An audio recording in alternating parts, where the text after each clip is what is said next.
Kebenaran firman Tuhan kali ini saya mengajak kita membacanya dari Lukas pasal 17 ayat 17 sampai 18. Pada kesempatan ini kita akan belajar kebenaran firman Tuhan terkait dengan 3 pertanyaan Yesus.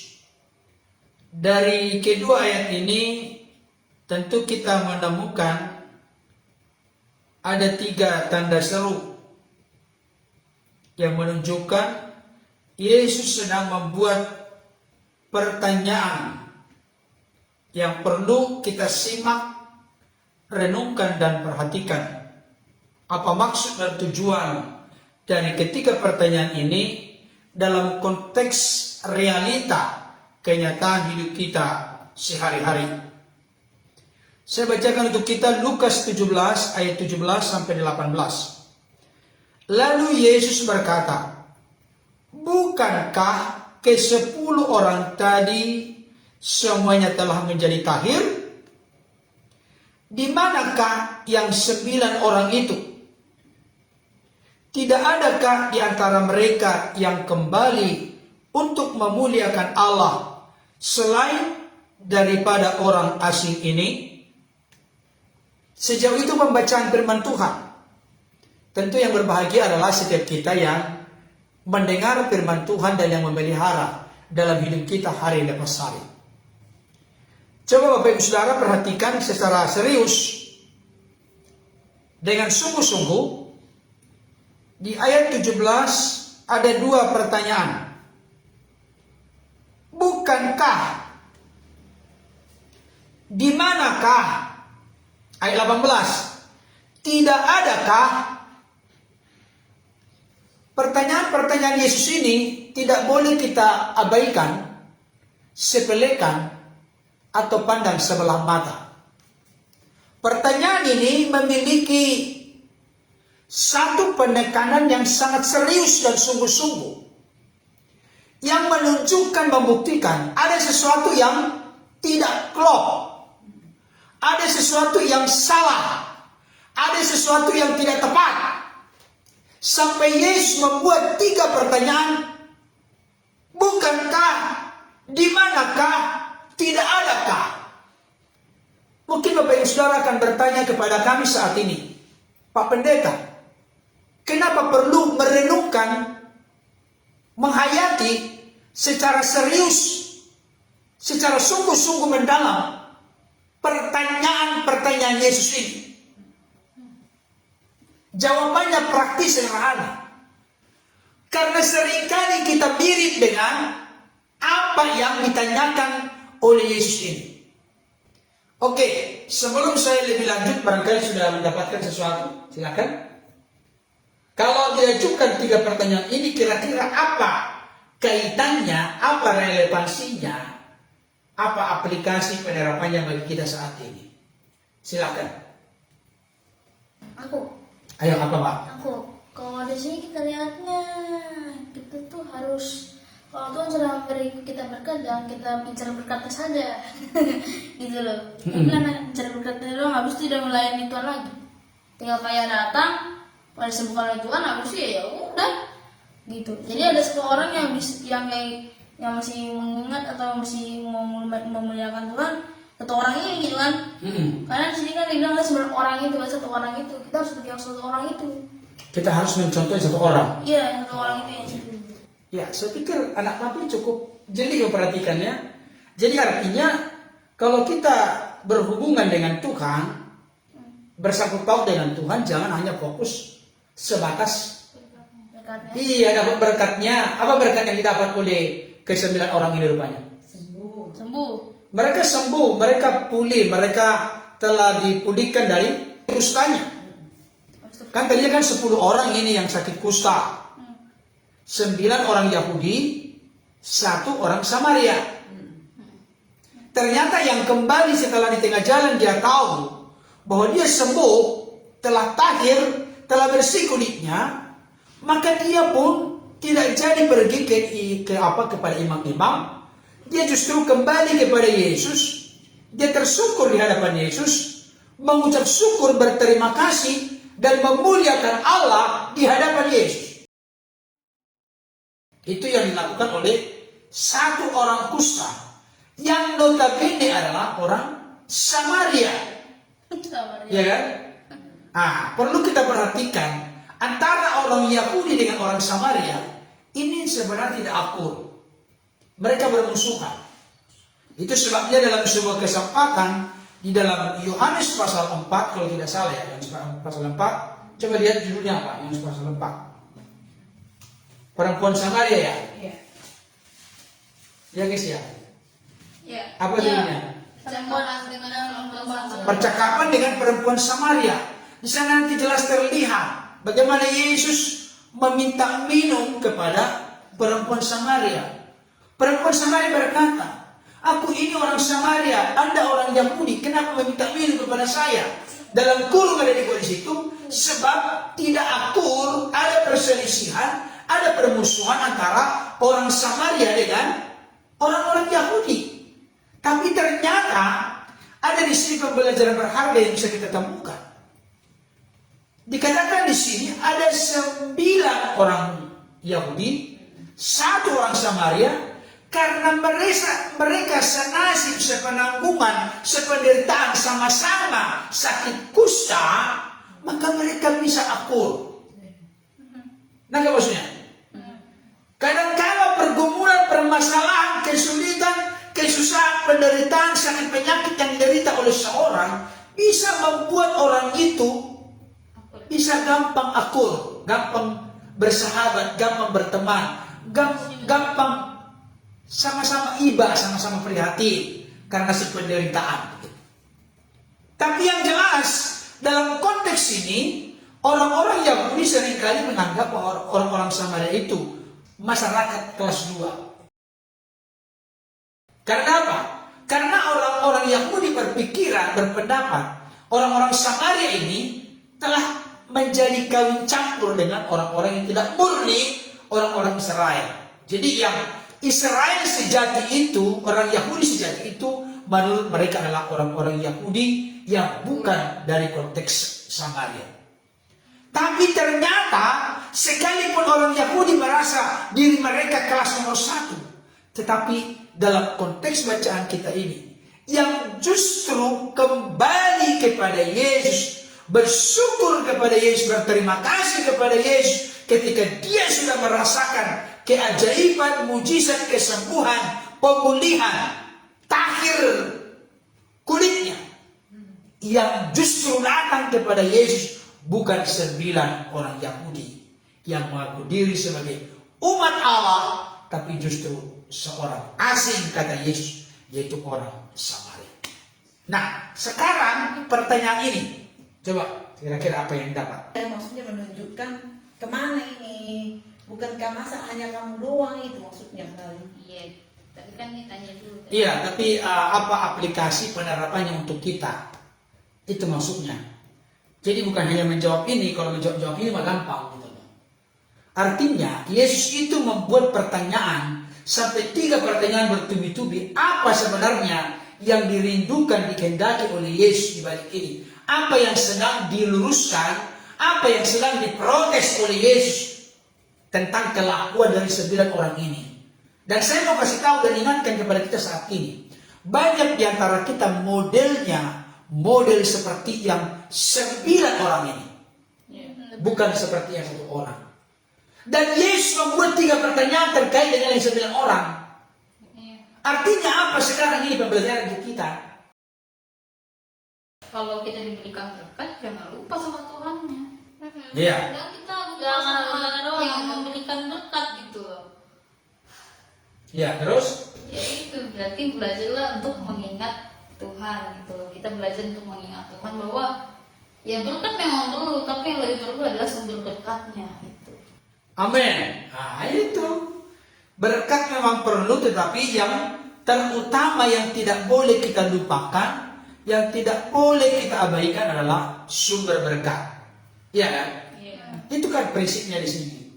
Maksud saya begini, kalau Yesus membuat pertanyaan-pertanyaan ini, bukankah, di manakah tidak adakah, ini Yesus mau pertanyaan ini saya mau sampaikan kepada kita.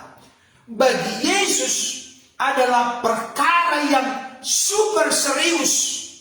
Menegur, menasihati, mengingatkan orang-orang Kristen di zaman ini. Jangan sampai menjadi pribadi yang lupa kacang pada kulitnya. Itu dia. Ada banyak orang Kristen hanya sebatas mau mendapatkan mujizat, mau mendapatkan berkat, mendapatkan jalan terbuka, yang lumpuh berjalan, yang tuli mendengar, buta melihat, yang kusta menjadi air, yang ada pergumulan, problem, masalah dalam usaha pekerjaan. Barangkali mungkin selama ini sudah menanti keturunan, Tuhan sudah berikan. Barangkali selama ini berteriak berseru untuk mendapatkan jodoh. Sekarang Tuhan sediakan. Tapi setelah terjadi semua itu, setelah tercapai semua itu, apa yang menjadi sikap kita kepada Tuhan? Sebagai contoh saja. Ketika seseorang mau menikah, kan banyak hal yang dipersiapkan. Iya. Sama seperti pernikahan yang ada di Kana di Galilea. Ada pemimpin pesta, ada pelayan-pelayan, ada tim pengundang, ada kan? Permasalahannya sekarang semuanya disiapkan. Apalagi sekarang ini ada tim doa, ada tim akomodasi, ada tim transportasi, ada tim mengundang, ada tim untuk menyiapkan konsumsi, ada tim untuk ini dan seterusnya. Semuanya disiapkan secara rapi mungkin. Semuanya berjalan dengan baik karena pertolongan Tuhan, karena memang memohon kekuatan Tuhan, tuntunan Tuhan. Ada berdoa khusus supaya cuaca yang terang, tidak turun hujan. Tapi pertanyaannya, ketika sudah selesai pesta itu, apa yang terjadi? Dari pembubaran langsung selesai. Ketika sudah selesai pesta, apa yang terjadi? Seringkali tidak ingat lagi. Udahlah, Tuhan terima kasih sudah ditolong, gitu kan? Bubar, udah bubar. Tidak ingat lagi berdoa, bersyukur, berterima kasih kepada Tuhan. Hanya jadi kita ini seringkali memperlakukan Tuhan itu hanya sebagai contoh. Kalau malam-malam seperti sapam Tuhan itu, Tuhan jagain demi kami. Makanya kemarin saya pernah dalam sebuah kesempatan berkhotbah, dan itu menegur, mengingatkan, menempelak saya, bahkan keluarga kita juga termasuk keluarga Bapak Ibu Saudara. Apa itu? Seringkali kita berdoa kepada Tuhan begitu egois. Kita memperlakukan Tuhan itu semau-maunya kita, sesuka-suka kita, tapi kita rindu sesuatu yang maksimal dari Tuhan. Contoh, pagi-pagi bangun tidur, apa yang kita lakukan? Tuhan, terima kasih aku sudah bangun, aku mau menyerahkan perjalanan aku sepanjang hari. Tuhan sertai, Tuhan lindungi, Tuhan sertai, jauhkan dari segala apa. Amin. Berangkat kerja. Setelah itu malam-malam, Tuhan aku sudah capek, aku mau jaga lindungi aku Tuhan. Amin. Coba, kelihatannya kan bagus kan? Iya. Tapi coba, bagaimana kalau kita diperlakukan oleh orang lain seperti itu? Atau kita memperlakukan orang lain seperti itu, bagaimana perasaan orang lain? Tapi kita tidak pernah merasakan sungguh-sungguh bagaimana perasaan Tuhan. Makanya sampai kita Filipi pasal 2:5 berkata apa? Hendaklah kamu menaruh pikiran dan perasaan yang terdapat juga dalam Kristus. Artinya sepikiran, seperasaan dengan Kristus. Tolong Bapak Ibu Saudara, keluarga kita di sini, jangan lagi kita fokus kepada kekanak-kanakan rohani. Mari kita bertumbuh makin dewasa dalam Tuhan dengan cara apa? Kita memikirkan bagaimana perasaan Tuhan, bagaimana pikiran Tuhan, apa yang memuliakan Tuhan, apa yang menyenangkan Tuhan, apa yang membuat bangga Tuhan atas eksistensi keberadaan kita di dunia ini. Jangan sampai hanya kita berkata, Tuhan, mengerti dong akan aku, mengertilah perasaanku, mengertilah pikiranku, mengertilah kehidupanku. Saya mau kasih tahu, itu tidak salah. Tapi kalau kita sudah lama menjadi orang Kristen, kita harus mengalami pertumbuhan progresif, dinamis, makin dewasa, makin dipulihkan, makin diubahkan, makin sempurnakan. Mari kita seperti seseorang yang dikatakan di sini seorang asing, seorang Samaria. Padahal Yesus perintahnya jelas. Ketika mereka berdiri agak jauh, mereka sama-sama berteriak, Tuhan kasihanlah kami. Kompak mereka, barangkali kor mereka bagi suara. Tuhan kasihanlah kami. Maka mereka berdiri agak jauh. Berdiri agak jauh itu pengertian tahu diri gitu. Kami tidak layak. Memang orang kusta tidak boleh dekat-dekat dengan Orang yang tahir gitu Pak. Mereka berdiri agak jauh. Tuhan kasihanlah kami, tolonglah kami gitu. Maka Yesus pun berkata, pergilah, perlihatkanlah dirimu kepada imam-imam. Perintah Yesus jelas. Pergilah, perlihatkanlah dirimu kepada imam-imam. Ternyata mereka taat. Nah ini, taat mereka untuk melakukan apa yang diperintahkan Yesus. Tapi ternyata setengah di tengah jalan, belum sampai kepada imam, mereka sudah mengalami kesembuhan. Mereka semua tahu, mereka sembuh. Tapi yang 9 orang, tetap mereka melangkah. Itu belum dipastikan juga loh. Pergi mereka ke imam. Nanti Saudara kita tanya.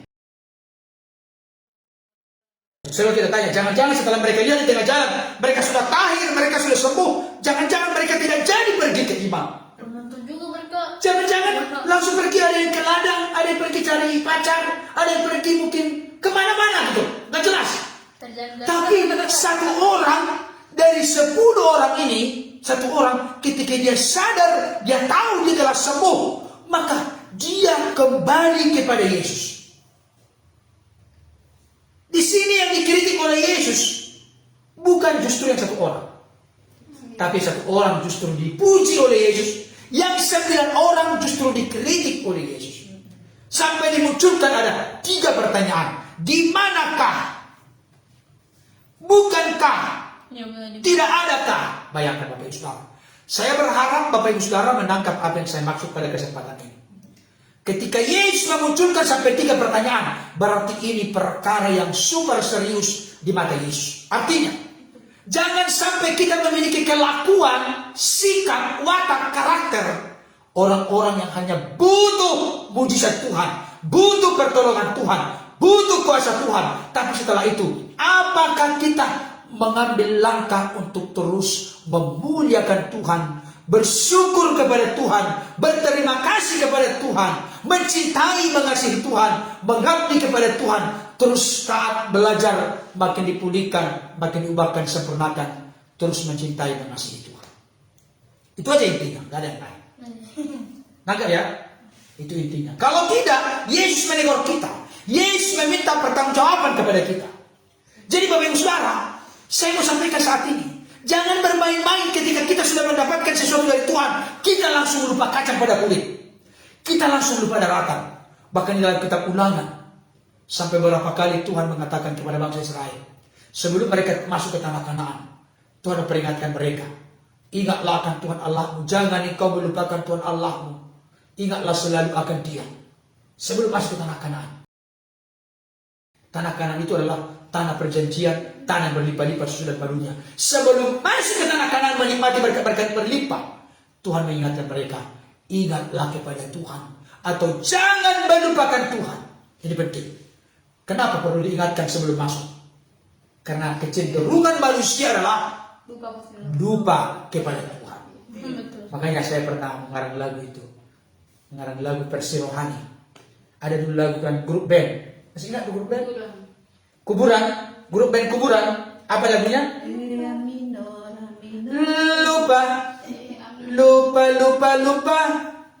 Lupa lagi syairnya. Ingat, cuma ingat kuncinya. C A minor, D minor, ke G, ke C lagi, A minor, D minor, ke G, ke C lagi. Itu lagu grup band Kuburan, sekarang kelihatan lagi. Tapi sekarang mari kita buat, mengingatkan kita. Begini, peringatannya begini. Lupa. Apa? Lupa, baru kalau itu sudah bagus. Lupa lagi Tuhannya. Ingat, cuma ingat berkatnya. Siapa yang begitu? Manusia. Siapa yang begitu? Enggak, yang di antara kita berempat siapa yang begitu? Saya. Sampai menangis meraung-raung, lututnya sampai merah-merah, jidatnya juga merah-merah, bahkan matanya sampai bengkak, menangis meraung-raung, memohon kepada Tuhan, Tuhan tolong sembuhkan aku Tuhan, buka jalan Tuhan, nyatakan mujizat, nyatakan keajaibanmu, nyatakan pertolonganmu Tuhan, aku butuh kuasamu dinyatakan Tuhan, tidak ada perkara yang mustahil bagimu Tuhan, engkau sanggup melakukan segala perkara Tuhan. Amin. Setelah sudah dapat, lupa. Lupa lagi Tuhannya. Ingat, cuma ingat berkatnya.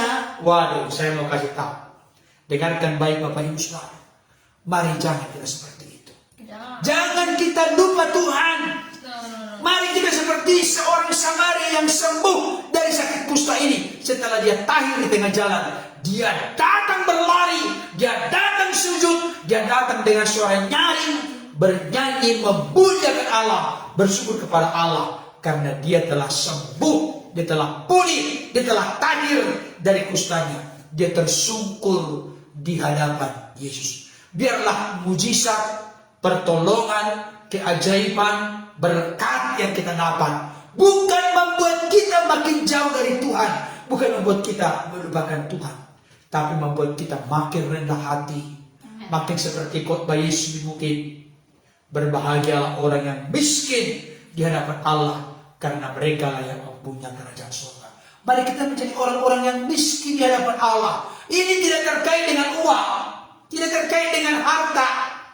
Tidak, ini terkait dengan sikap hati yang selalu butuh Tuhan, selalu berharap kepada Tuhan, selalu mengandalkan Tuhan, selalu senantiasa membutuhkan persekutuan yang dekat dan intim dengan Tuhan. Amin. Amin.